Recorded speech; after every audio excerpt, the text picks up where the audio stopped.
Hi everyone, welcome back. If we've never met before, my name is Tiffany, and today I'm going to share my February TBR.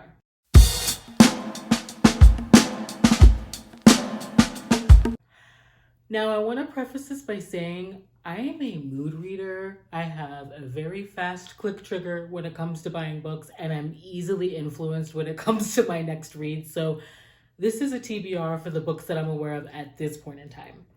I want to start with my book club reads, so let's get into it. First, I'm reading Annie's Song by Katherine Anderson. This is a Rake Appreciation Society pick. This is run by Jen from the book Refuge and Crystal from Crystal's Bookish Life. I love them. I love how they're able to get granular about what works for them and what doesn't while gushing. This will also be a reread for me, and the range of emotions that I experienced while listening to this book for the very first time was probably not safe for the road, but I couldn't stop.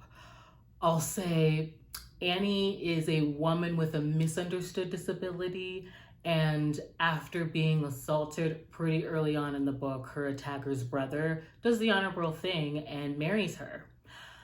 This book was very challenging for me. I was angry on behalf of the heroine. There are striking moments of elation, and by the end, I was in awe of the woman that she had become because of Alex. I think this is going to be a really good book club book to discuss, and I can't wait. Next book that I'm reading for book club is Reminders of Him by Colleen Hoover. I'm in my Kindle, and it's a complete mess. I really need to... I think Brief from In 11 Words has like a video on how to organize it. I should have done that before this video. I'm over here like... Anyway, yes, it is. Reminders of Him by Colleen Hoover. I've never read Colleen Hoover before. This is for the Cover to Cover book club. This is run by Tori from Novel Life and Sam from Sam Reads a Little. I'm a complete neophyte when it comes to Colleen Hoover. I want to go into this blind. So all I know about this is that it's on KU for Read and Listen. And I love to see it, okay? I love Read and Listen. My next book club read is for Historical Hellions. I love an alliteration. This is run by Jess from Peace Love Books and Samantha from Books with Samantha. And I believe we're reading Connie Mason. I'm over here trying to like be slick with it without trying to find the book because I'm disorganized. Here it is. Ice and Rapture by Connie Mason. I'm actually going to be on the live show with them on the 21st. I believe it's at 7 p.m. Eastern time. I will be sure to put everybody's name that I mentioned in their book clubs in the description below so you can join us if you want to. Let's move on to my fantasy romance February TBR. I found some really good ones on their IG. Okay, yes, Fighting Monsters by Sam Hale. All I needed to know about this is that the heroine buffets creatures in the dead of sleep that are aiming to play with her mind and her body. Say less, and it's on KU, done and done. I can't wait to read that. River of Shadows by Karina Hale. I've been saving this because I'm really curious to see how a human heroine is going to build an emotional connection with the god of death. I'm interested in seeing like how she handles the realm of the dead, the creatures, and also how she sets up this like deal of coercion that gets the heroine to stay in exchange for her father's life. I'm also going into this blind because I'm going into this knowing that there's gonna be a freaking cliffhanger, and I really hope that it's not an abrupt cut because last year I read a lot of disappointing duets, and after reading There Are No Saints by Sophie Lark and being gratified by having a resolution while also knowing there was still a lot left to say in the story, that's the vibe that I'm on, and I hope this mimics that. We'll see how it ends, but I mean, I know there's a cliffhanger ahead of time, so it should be fine. Like, I just want some sort of resolution. Okay, Heart of Fire by Beck McMaster. This is supposed to be like a dragon shifter romance, okay?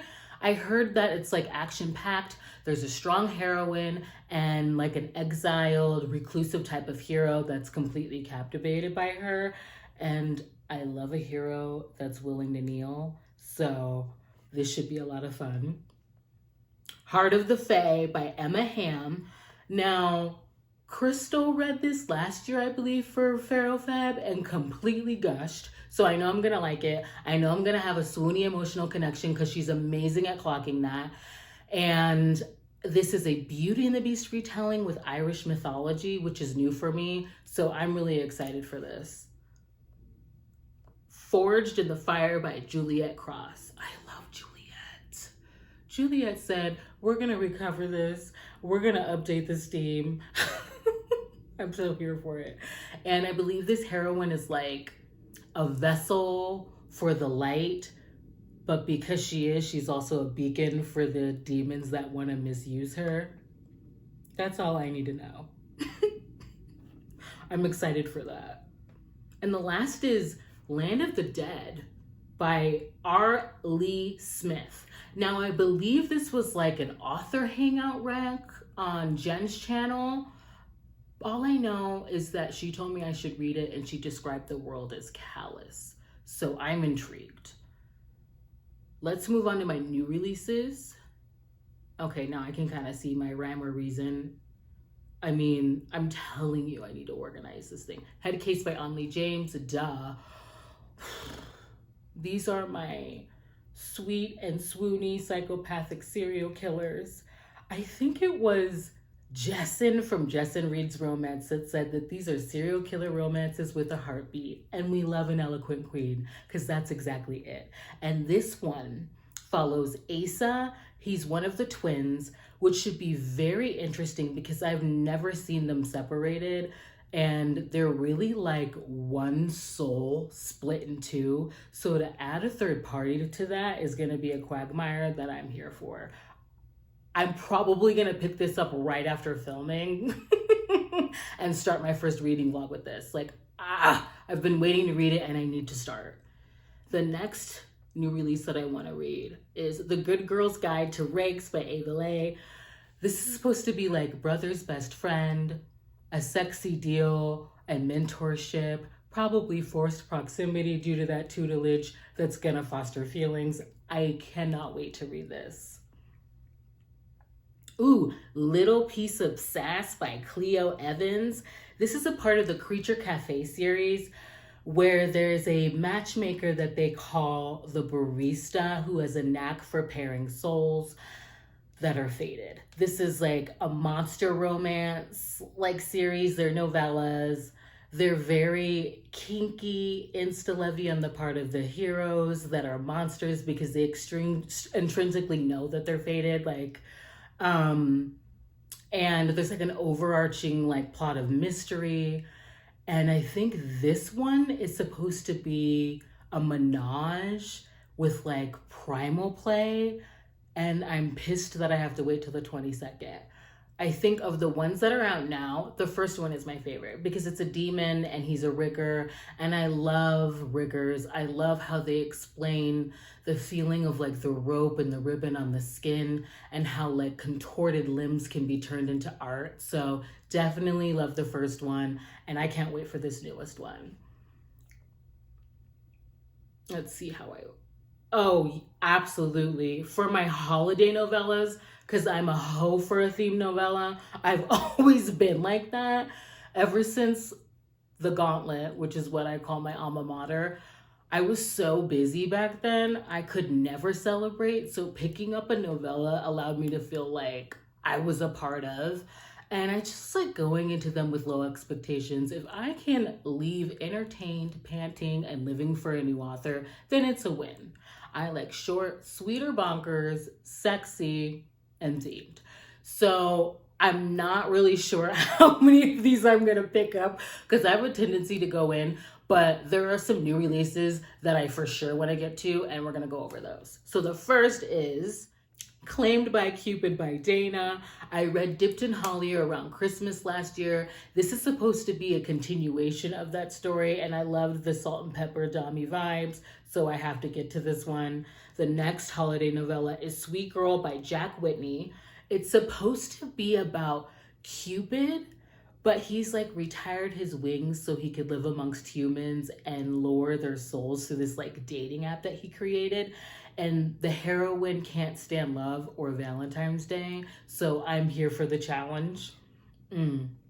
Haunted Valentine by Gigi Matthew. I hope that's how you pronounce it. This intrigued me because it was like a mystery erotica. And it said something like the hero uses the heroine as bait to catch a serial killer, but then he catches feelings and wants to keep her for himself. I'm not sure. It's vague, but it's a mystery, so I'm not mad at that. And let's see, is this the last one? Probably. I think I have more because I read like one of these a day, I swear. Oh, okay. This one for sure. I want to read 1-800-CUPID by C.L. Cruz. Now, this is a part of the Sweetheart series where a new novella releases every day from February 1st till Valentine's Day. This one drops on the 8th, and 1-800-CUPID is supposed to be like a date for hire app that the heroine needs for a wedding, and it's a curvy heroine romance, so I'm so excited. Let's see. And lastly, oh yeah, I have to read Contradictions. This is a Hermione BDSM fanfic. I saw this on Jen from the book Refuge weekly wrap up. After I read Manacled that took over my life for like 3 days, I've been like collecting these Hermione fanfics, and in this one, apparently like Hermione's having like intimacy issues, so she leans to the kinksters and she gets paired with a dom who just so happens to be Draco. I will be devouring this. And I think that's it for my February TBR. Let me know what you're reading. I hope to see you in the next. It should be a reading vlog.